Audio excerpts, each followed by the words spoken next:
Coming up on TekThing, Nintendo bringing back the SNES Classic. We've got a review and how to get your paws on one. Mesh networking versus our favorite sub-$100 Wi-Fi router. Facebook Purity Mod DIY and the heartbreak of VPN on home router. All that more coming up on TekThing.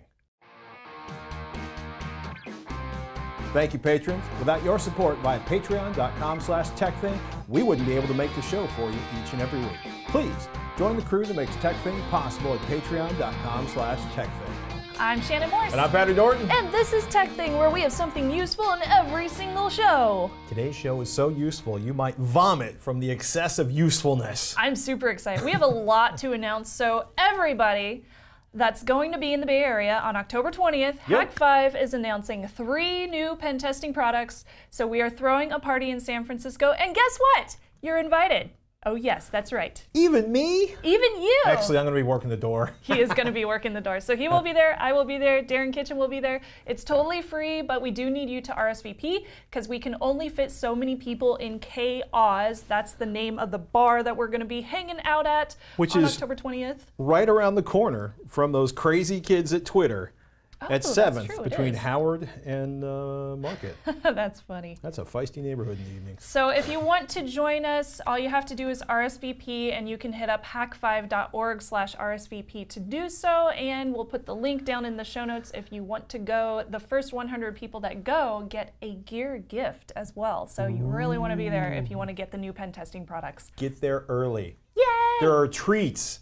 Park at 5th and Market. It's an easy 2-block walk. It's true, there will be treats. And the Box Restaurant is nearby, which is fantastic and open till 1 a.m. right next to the Tempest, right behind the Chronicle building. Not that I've spent a lot of time eating in San Francisco after midnight. He knows all the places. So we'll see you there. Oh my goodness. Switching gears from pen testing to playtime, Nintendo's back reissuing classic consoles, but this time they swear they won't run out in 90 seconds. That's what they're saying, but before we get into the SNES Classic review. This is one of our favorite websites. Ryan Shred over at PCPer hooked us into this one. Oh yes. Nowinstock.net. Oh yeah. So you can see here, Now in Stock is amazing because I have set up alerts for all the different places that you can buy the SNES Classic Edition online. And what will happen is I can leave my browser open and I will get a beeping noise whenever one of them comes in stock via the nowinstock.com website, or .net website.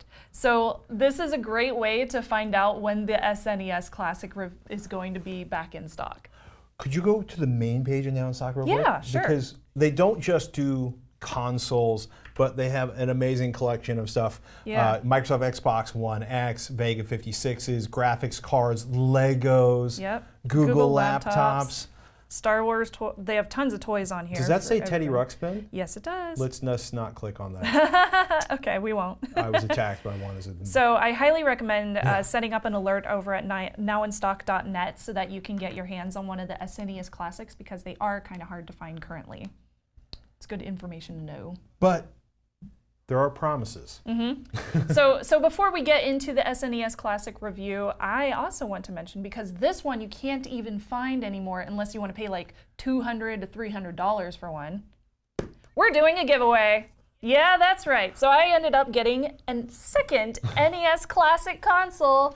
So instead of just like reselling it for profit, which I totally could have done, I decided to do a giveaway on the show. So we will announce the winner of this little baby on November 2nd, and entries end on October 31st. And to enter, all you have to do is comment below on why you want one of these so that I know you actually want one, and make sure to subscribe so that you know when we announce the winner. A link to the full giveaway rules is in the show notes. Good luck, everybody. I hope you win it. It's going to be real fun. And also I have a second announcement too. Starting November 1st, I will be doing a 30-day security challenge here on youtube.com/TekThing, which I'm super excited about too. So this will be 30 days straight, including Saturdays and Sundays, which I usually don't post any videos. All of them will be very short videos on youtube.com/TekThing, each one geared towards one bit of advice to help you get better control over your digital security and privacy. So if you have not already subscribed, subscribed, again, make sure to do so that you don't miss the challenge. I'm super excited about it because it's going to be long, very detailed, and easy for anybody to do. You are so swept up into the 30-day challenge thing. I'm all about this, man. I got the 30-day challenge idea inspiration from like minimalist websites, and I was like, I can do that, but I'm going to do it for digital security and privacy. Yeah. So instead of throwing stuff out, you're protecting yourself, assuming you can even protect. Well, so much awesome stuff happening. As safe as you can be on the internet. That's right. Shannon will make you. So we got 30-day challenge, we got a giveaway going on, and we have an event coming up. So what more could you ask for? Build videos for our patrons at patreon.com/TekThing. That's right. All right, on to the review. Woohoo! So this right here is the SNES Classic Edition console. So this is $79.99, though a lot of places are selling it for double the price because the stock is super low everywhere you go, hence nowinstock.net.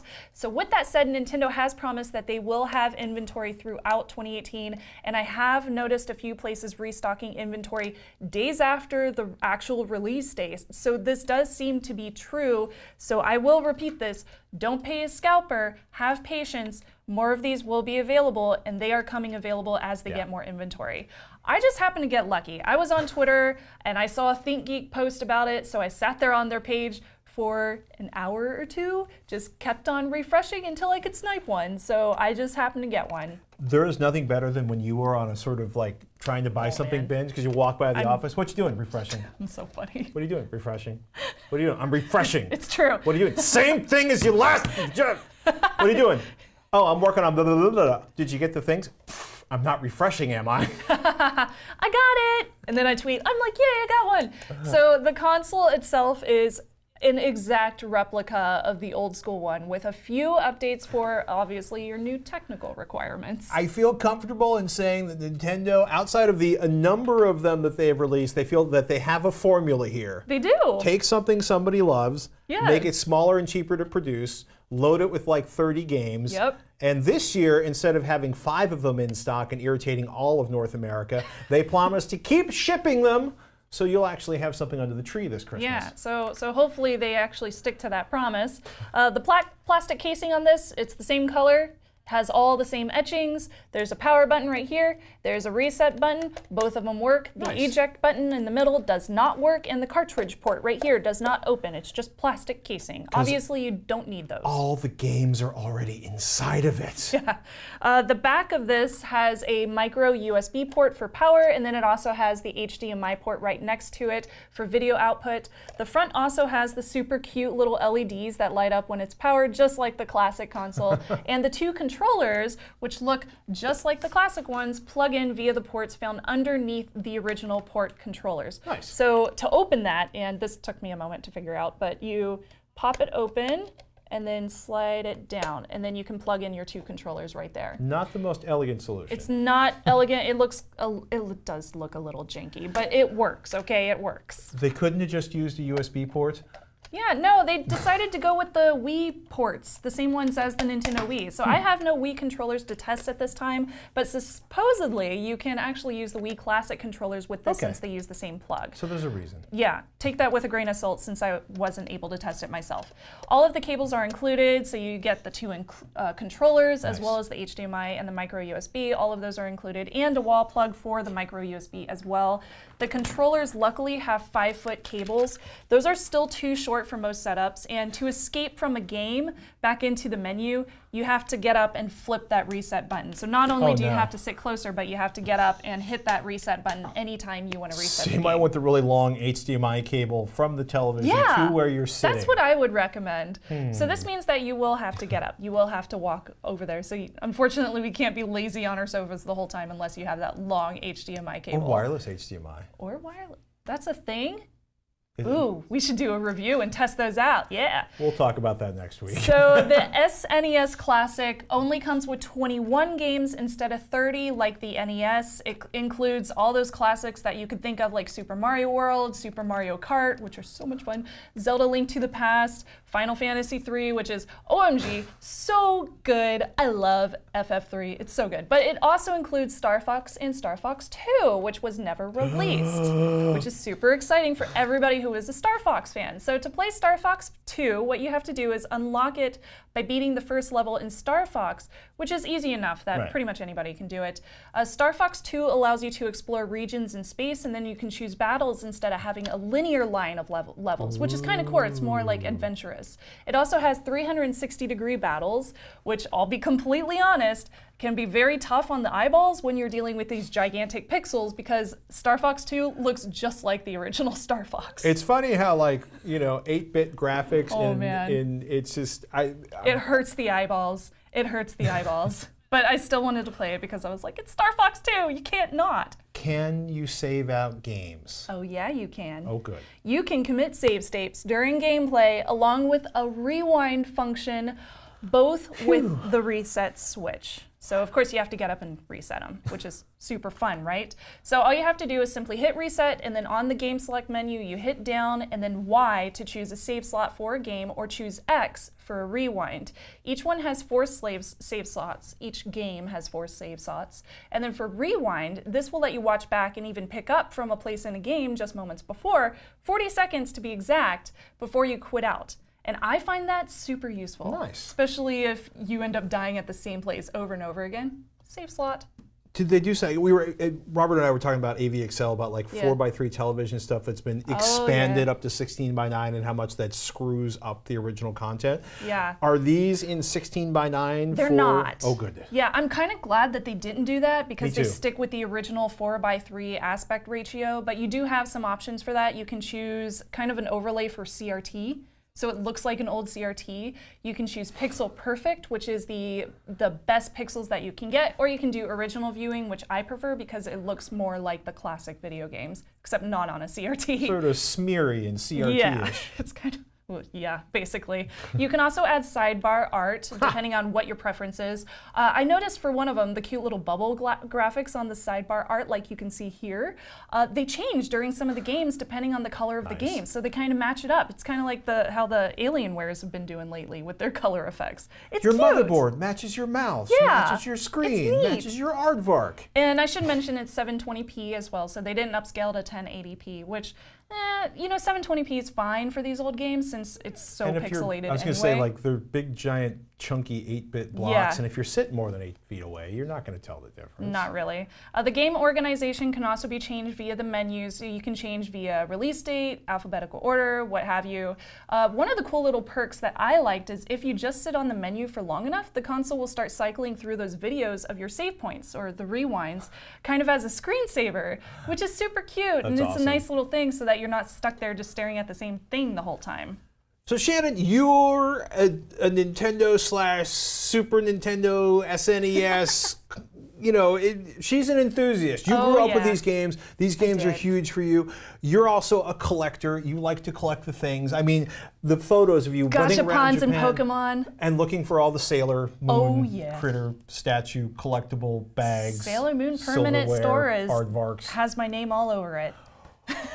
Is this worth $80 to anybody who doesn't have, like, I mean, obviously it's not going to be worth $80 for like the Raspberry Pi people. Right. You know, I can totally mod this myself. I can put an emulator together with a Raspberry Pi.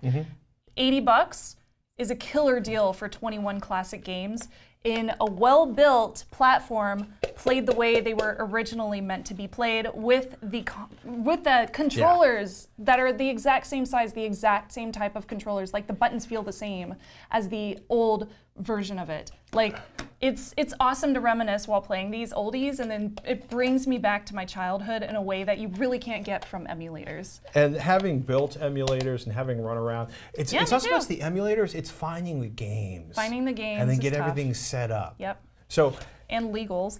And legals. Well.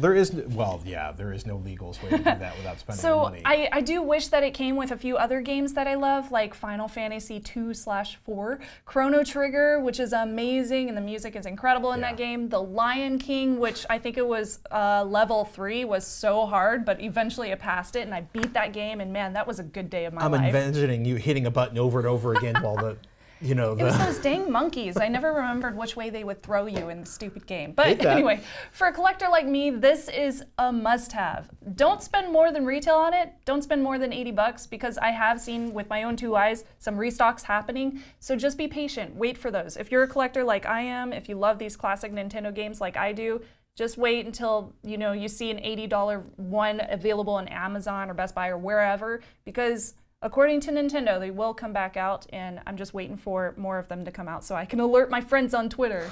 Because I do tweet out anytime I see one of them available. I'm like, get it now, go, go, go. And what's the Twitter feed for that? At Snubs.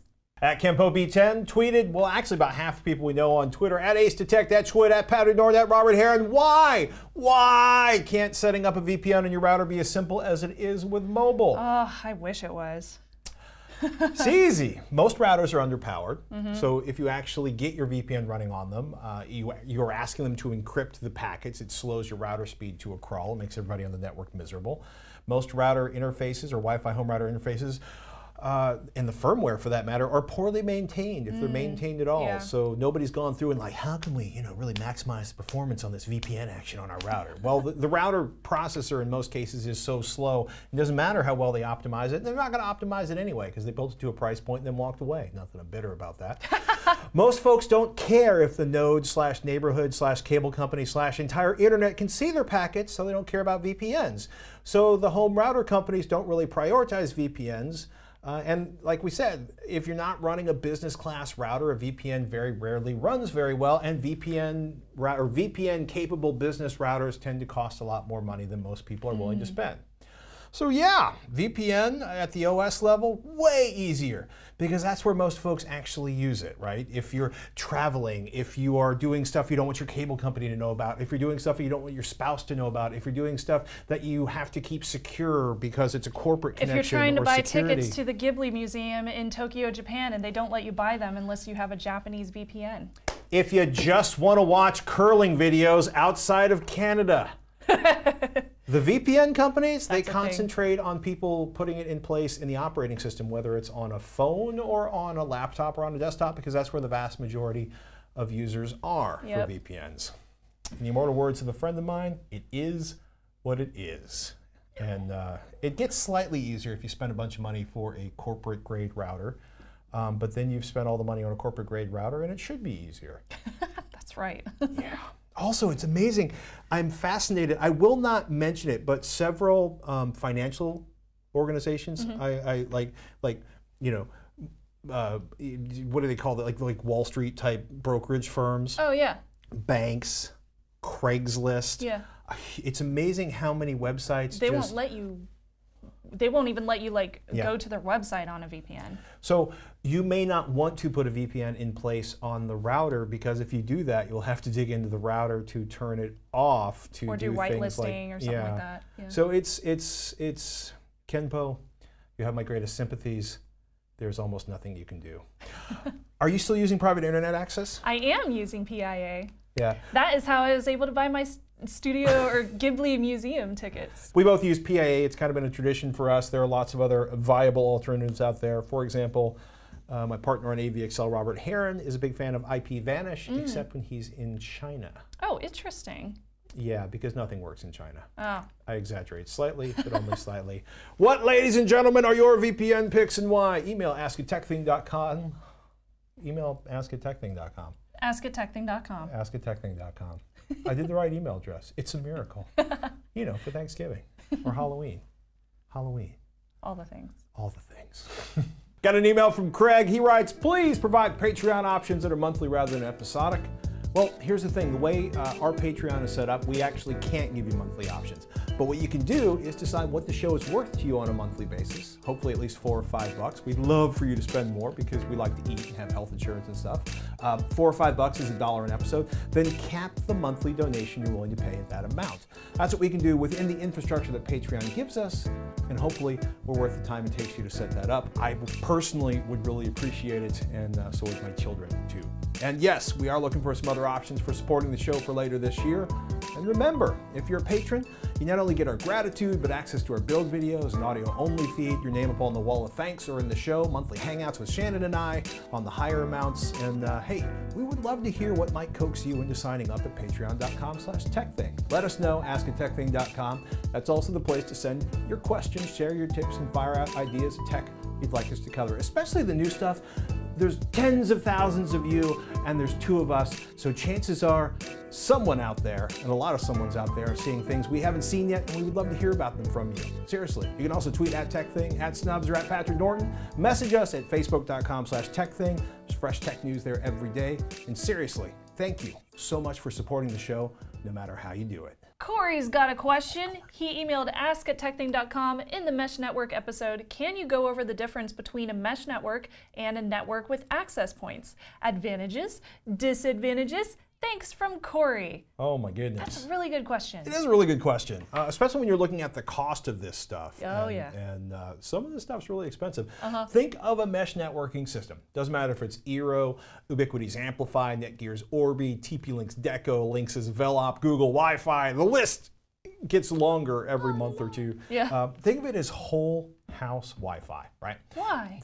Well, there's a router or a hub or a base station, whatever they want to call it, that connects to your internet, and then 1 to 3 or more additional modules you place throughout the home in a strategic fashion, because you're trying to blanket your home with thick, delicious Wi-Fi. And then you basically log into one SSID, and no matter where you go, you have Wi-Fi. You need to sign into a different access point. No need to change between 2.4 and 5 gigahertz networks. You don't have to run cables to remote access points, though this actually is a desirable option for some mesh systems.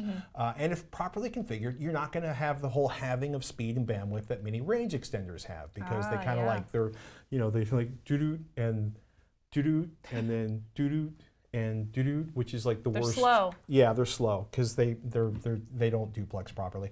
So that said, you know, there are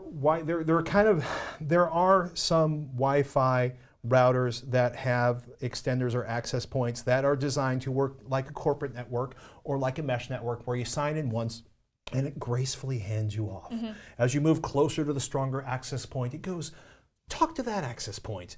And in also a lot of cases, there are a lot of consumer routers where you go to the other access point and the connection gets worse and worse. And you're standing, you've been connected to that access point at the front of the house, and now you're in the back of the house and your signal sucks, so you have to disconnect and reconnect, so you reconnect to the right router, which is a wicked ripping pain in the ass.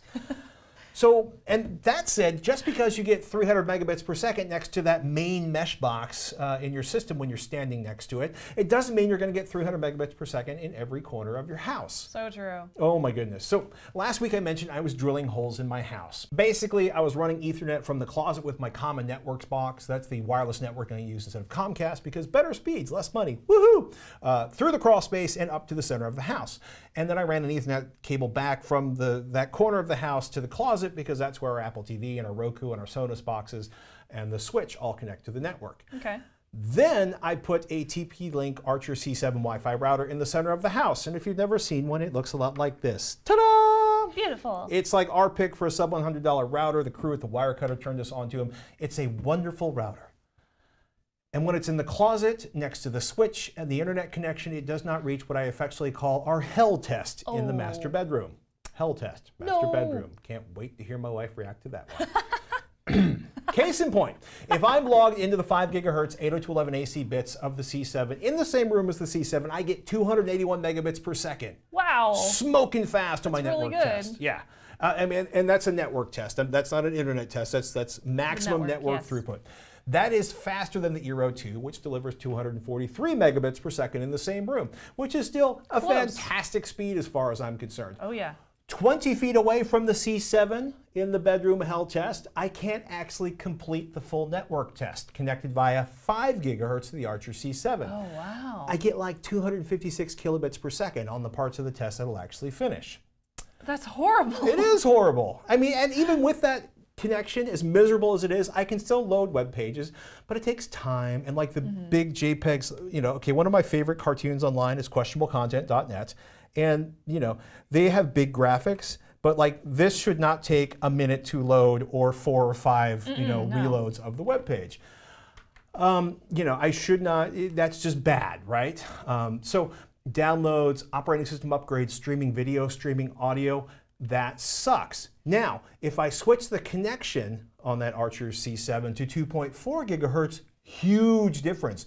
44.2 megabits per second. Wow. Pages load fast. I can stream video. I can stream audio. I can stream audio and video and load web pages. Yes. But I have to manually switch from the 5 gigahertz SSD to the 2.4 gigahertz SSD. Right. So That's turn a off. pain in the butt. It is a pain in the butt. So why don't I turn off the 5 gigahertz, network? Just screw that thing. Makes sense. To hell with it. Well, in the best case scenario, the 2.4 gigahertz connection in the same room as the C7 is less than 1/3 as fast as the 5 gigahertz connection. It's about 90 megabits per second. Wow. That's probably more speed than most of us need for downloading stuff off the web, but if you're backing up data to a server, if you have multiple folks streaming video, especially 4K video, and doing other things simultaneously on the internet, it's nice to have more bandwidth because it takes more activity to saturate it. And that's where the mesh stuff gets really interesting. Again, mentioned it before. One SSID for the whole house. Front, back, up, down, sideways, doesn't matter. 2.45 gigahertz, you don't have to pay attention. The mesh system should give you the fastest possible connection for your location, no matter where you are. Now, it might take a minute or 30 seconds to switch to the fastest possible node for your location, because I've noticed sometimes, like, I'll go from like right next to the thing up front, and I'll walk to the back of the house and I'll sit down, and the first test is a little slow because I think it's still connected to the wrong place, and then the second, third, fourth, fifth, 11th, 12th is much faster. Yeah. But it's doing that in the background. So, for folks paying attention to our Eero 2 review last week, in the bad location at the front of the house with the Eero beacons basically at the far sides of the middle of the house, and to help you out with this is my house. It's a rectangle. There's a closet up here, and I've stored my router there because I'm lazy, and that's where the cable modem was, and now the common network box is. But I had, like, the router's always been up there, and then I had, when I started doing mesh stuff, I found that like one mesh device here and one mesh device here seemed to work best for covering the whole back end of the house. That was giving me 78.3 megabits per second. Pretty good. Now, with the Eero 2 base station in the center of the house, which is what everybody says, including myself, put the router in the center of the house, and I had one of the beacons up here and one of the beacons back here. Guess what, kids? What? 44.5 megabits per second. Wow. I think because when you put the Eero in the center of the house, there's a big oven right next to where the Eero is. And unless I basically staple it to the ceiling, the connection has to go through the oven to get to the hell test in the corner of the house. I see. Okay. Yeah. So, mesh networking. Once it's set up, it just works. Getting it set up, you're probably going to want to experiment a lot. And in theory, right, my 1,200 square foot house should be a cakewalk for a normal router, including that Archer C7, but all the plaster in the 100-year-old walls kills the signal. You basically have a Faraday cage going on in your house. I basically have a Faraday cage going on in my house. That's a pretty adequate description. I love mesh networking. I think I've explained why. We're going to give you the performance numbers for a half dozen of them next week. There are some pretty big differences between them. Performance, and also what happens if the internet connection goes away, which you may not care about, but you may care about it a lot. I can't wait to see your findings. One last thought before I go. If you're in Windows 10, right, the taskbar Wi-Fi icon sucks. Basically, once you get past the anniversary edition of Windows 10, well, see that right there? Look on my screen. This is a screen capture. Yeah. What does that show you? That's the Wi-Fi's. Yeah, that's the Wi-Fi's, and it looks like the Wi-Fi's are connected at maximum possible Wi-Fi. Yeah, it does. Because, well, if you look at the volume bar right next to it, the volume bar was grayed out. Yeah, look at this. That's what I was actually connected to. Notice? What? Yeah. But that one's grayed out. Yeah. Why is the icon at the bottom all white? That makes no sense. That makes no sense. Apparently, ever since the anniversary update to Windows, there are some driver issues that need to be changed to get this to show the actual connection up here. You're fired, Windows 10. Yeah, so... It's fine. They'll fix it. But I was laughing because I was like, WTF? Yeah. Kids, don't go to urbandictionary.com to find out what that means. Adults, if you're wondering what your kids just said, urbandictionary.com is amazing. Yeah, I was looking at that and I was like, why is my network connection, that just doesn't seem, and I was right. It's so funny. I looked, there's people reported it, the Windows team was kind of like, well, check for the latest drivers from your manufacturer. And I assure you, I have the latest drivers from my manufacturer. I just want to have the icon in the toolbar. Right. you know, look like what it would make actually sense. reports. Or the taskbar, I should say, not the toolbar. The taskbar. The taskbar. Proper definitions, man. I live in Windows. Someday I'll even know the names of its parts. After we talked about hiding photos on Facebook last week, several different folks in the TekThing audience suggested that we check out FB Purity. Now, what is that? Purity. Yeah, I call it Facebook Purity, well, but fluff-busting purity is actually purity. what they call It's themselves. ridiculous. So this version is the Chrome extension, but you can find it for various browsers over at fbpurity.com.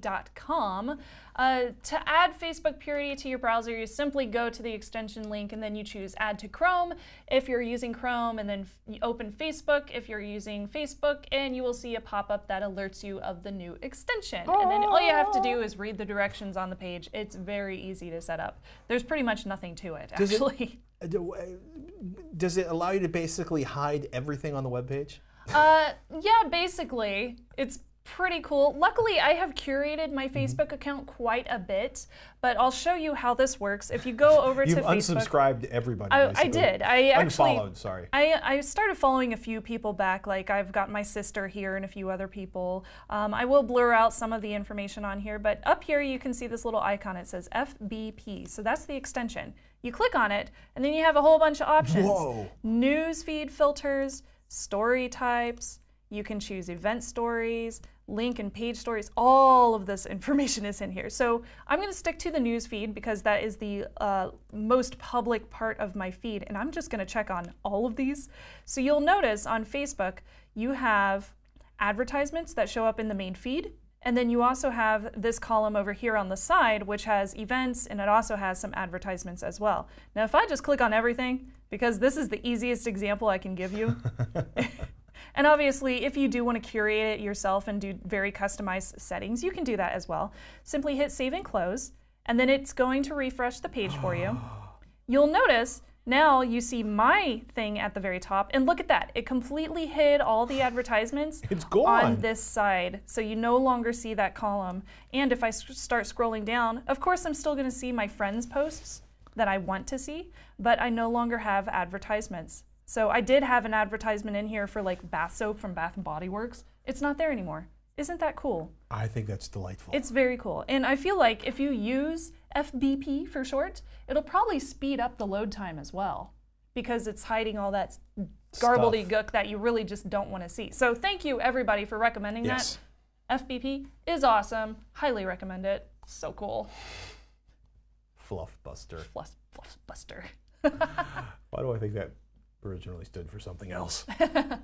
JB has a useful website for the PC/tech DIY crowd. He writes, you might already be familiar with this site, but if you aren't, you may want to mention it in an upcoming episode. moddiy.com.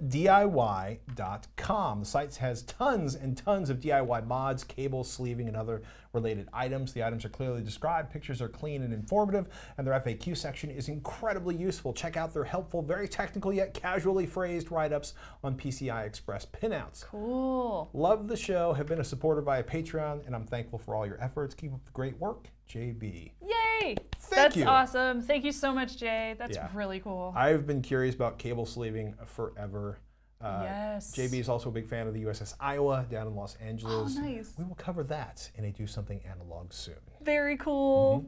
And lastly, of course, remember, once in a while, put down your phone, step away from the screen, close your laptop, and do something analog, like Brandon, who writes, hey guys, love everything you do. Take a look at some wire-wrapped jewelry that I did this week for my analog activity. Wow. They're so pretty. Those are beautiful. They are beautiful. And Brandon, pro tip, I don't know if you're selling these on Etsy, but I see these sell for a lot of money on Etsy. So you could totally like make bank if that's like a big hobby of yours. Those are gorgeous. They are. Those are really pretty. Look If at the you got curly defines. something analog to share with us, do us a favor, send it to ask@tekthing.com. Yes. And if you got a video, post it up on YouTube, and we'll stream and a link to the YouTube video, and we'll stream that. Totally. Totally. Bruh. Totally Patrick Norton. I'm totally Shannon Morse. We'll see you next week on TekThing.